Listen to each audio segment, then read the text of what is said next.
Attorney Ricky Tumutorgo, nagtataguyod ng katotohanan, nakikipaglaban para sa bayan. Isa pang problemado si Loren Legarda. Bakit?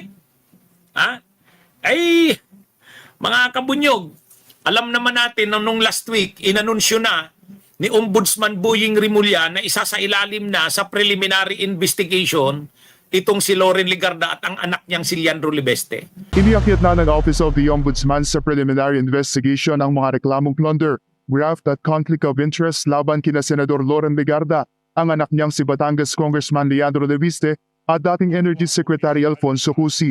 Kaugnay ito ng 10 billion peso solar service contract na nakubra ni Libeste na binansagan ni Ombudsman Remulla na Ghost Electricity. Di ba meron tayong mga ghost projects na binitira? Dito, ghost electricity. Pangako nila magpo-produce sila ng kuryente. Pangako nila sa Philippine Energy Plan, nakalimbag itong dapat production na gagawin ng solar.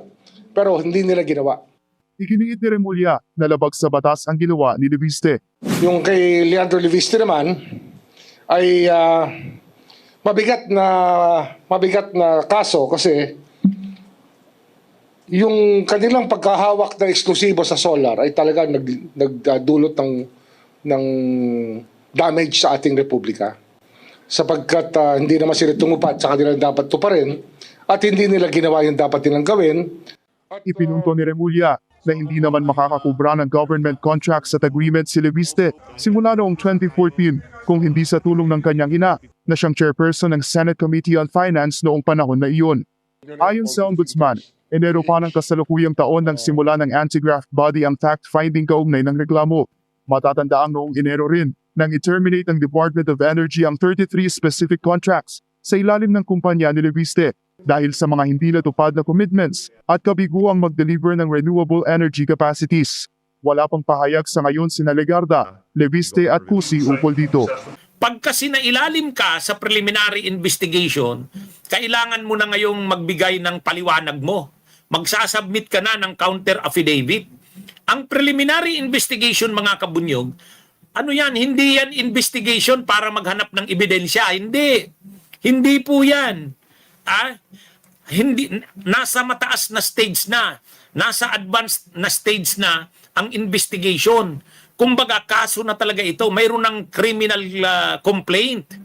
Kasi, ang investigation na una, yung magtitipon ka ng mga ebidensya, mga testigo. Yan yung una. Kumbaga, case build up. Wala na, tapos na dyan. Kumpleto na. Kumpleto na ang ebidensya ng ombudsman laban kay Loren Legarda at kay Leandro Libeste. Ang stage na ngayon is preliminary investigation. Ano ang ibig sabihin ng preliminary investigation, PI? Pinadalhan na ng subpina si Loren at si Leandro Libeste. Ito ang mga akusasyon sa inyo. Plunder, graft. Ito ang mga ebidensya, ito ang mga testigo. Sagutin ninyo itong mga akusasyon sa inyo dito. Binibigyan kayo ng 10 days para sagutin ito. Hindi kayo pwedeng mag-file ng motion to dismiss. O yun, yan ang ibig sabihin ng preliminary investigation.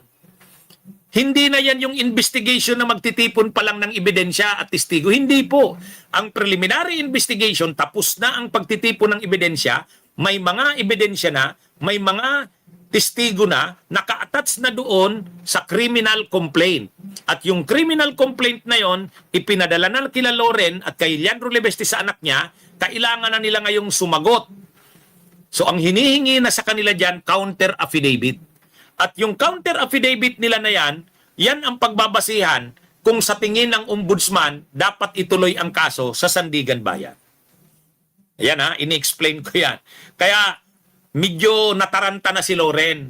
Hindi na pumapasok, 3 araw na sunod-sunod. 3 araw na, mga kabunyog. Kaya sa totoo lang, so ito, mga kabunyog, ang nangyari dito, ililinaw ko hindi nagsisimula pa lang ang investigasyon. Tapos na.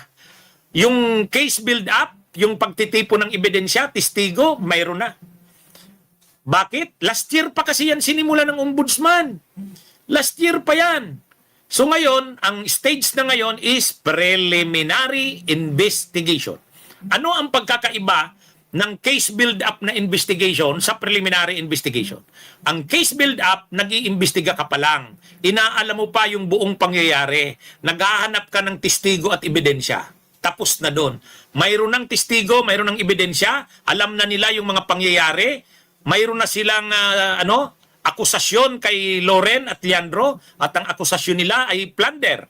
So, pinadalhan na ngayon ng kopya ng complaint at mga listahan ng testigo at ebidensya si Loren. Pinapasagot na ngayon. Ang tawag doon, preliminary investigation. Mag-explain kayo. Anong sagot nyo dito? Kaya, syempre, natataranta na si Loren. Desperado na. Hindi na siya muna papasok talaga sa Senado kasi 10 days lang ang ibibigay sa kanya yan. Ha? 10 days. You have 10 days to submit your counter affidavit. Okay. Mayroon kang abogado, may pambayad ka sa abogado mo. Pero kailangan mo ring mag-produce ng mga counter evidence mo. Kailangan mo mag-produce ng mga counter na testigo mo. Di ba? Kaya yan mga kabunyog.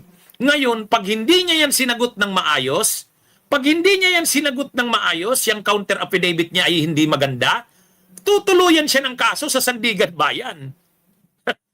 Nakuha nyo? Ganyan yung problema kay Marcoleta eh. Ang problema kay Marcoleta, mayabang. Akala niya, wala naman yan. Wala naman yung ombudsman. Ano naman ang maikakaso niyan sa akin? Di ba? Ganun yung ganun yung dyan, mga kabunyog.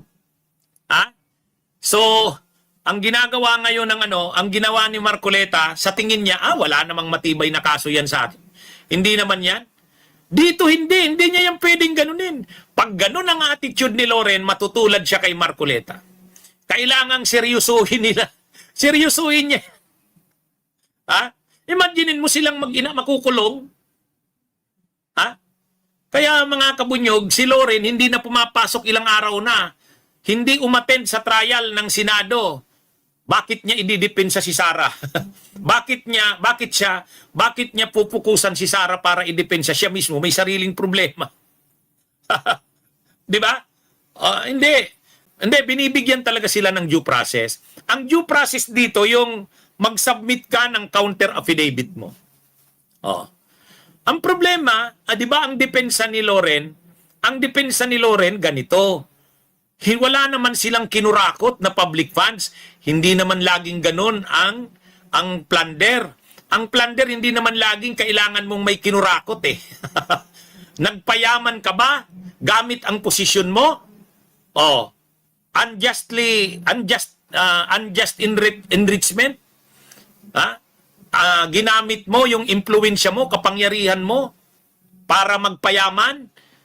Kahit galing sa private, ang mga pondo mo, ang ginawa kasi nila, kinuha nila yung franchise, tapos hindi naman nila